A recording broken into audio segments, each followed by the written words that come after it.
Stop recording.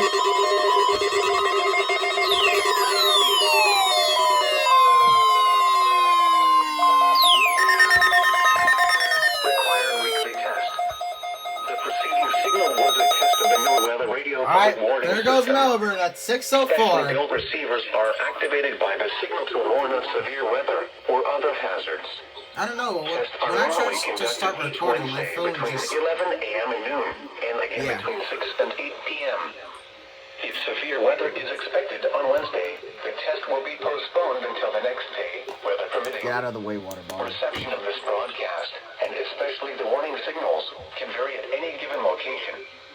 This variability, normally more noticeable at greater distances from the transmitter, can result And I in finally you're using a good remembered quality to receiver in snooze perfect my order.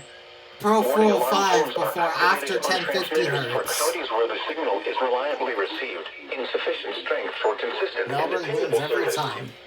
For station KIH 26 in Daytona Beach, warning alerts will be activated for Volusia, Flagler, Putnam, Lake, Seminole, Brevard, and Orange counties. So you can just briefly see For it. station KIH 63 Orlando, warning alerts will be activated for Brevard, Lake, Orange, Osceola, Polk, Seminole, and Volusia counties.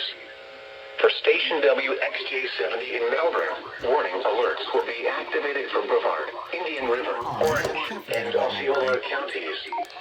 For station WWF69 in Fort Pierce, warning alerts will be activated for Indian River, Martin, Okeechobee, and St. Lucie counties.